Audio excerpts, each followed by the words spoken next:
સુરતમાં ઉલપાડ કાંઠા સુગરના કથિત કૌભાંડ મામલે વોન્ટેડ આરોપી કિરીટ પટેલ જાહેર કાર્યક્રમમાં ધારાસભ્ય મુકેશ પટેલ સાથે દેખાયા હોવાના મુદ્દે રાજકીય ગરમાવો જોવા મળ્યો છે।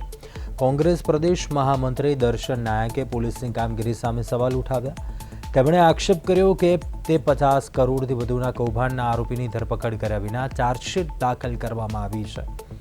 વારંવાર જાણ કરવા છતાં કોઈ કાર્યવાહી કરવામાં આવતી નથી તેવો પણ કોંગ્રેસનો આક્ષેપ છે। વિરોધ પક્ષના નેતા તુષાર ચૌધરી દ્વારા આરોપીઓ સામે કડક કાર્યવાહી માટે ડીજીપીને રજૂઆત કરવામાં આવ્યા હોવાનું જણાવાયું છે અને સમગ્ર મામલે રાજકીય આક્ષેપ પ્રતિ આક્ષેપો થઈ રહ્યા છે।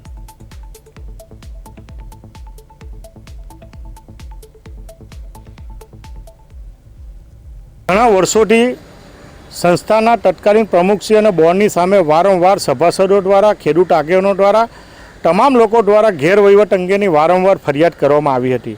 આ અનુસંધાનમાં કલમ 93/61 હેઠળ સરકારી બોર્ડની રચના કરવામાં આવી હતી અને સરકારી બોર્ડના પ્રમુખશ્રીએ જ ફરિયાદી બનીને પોલીસ સ્ટેશનમાં ફરિયાદ કરી હતી। આ અનુસંધાનમાં જે ગેરરીતિ હતી, લગભગ 45 કરોડથી વધુની નાણાકીય ગેરરીતિ ઝોન સમિતિના પ્રમુખ, હાલના તત્કાલીન પ્રમુખશ્રી, ઉપપ્રમુખ અને એની સામે ગંભીર 406, 407, 408 અને 120(b)ની ફરિયાદો દાખલ કરવામાં આવી કે છેલ્લા 10 દિવસથી ચાર્જશીટ કર્યા પછી, ભાગેડું બતાવ્યા પછી આજે પણ આ આરોપીઓ ખુલ્લેઆમ ફરી રહ્યા છે।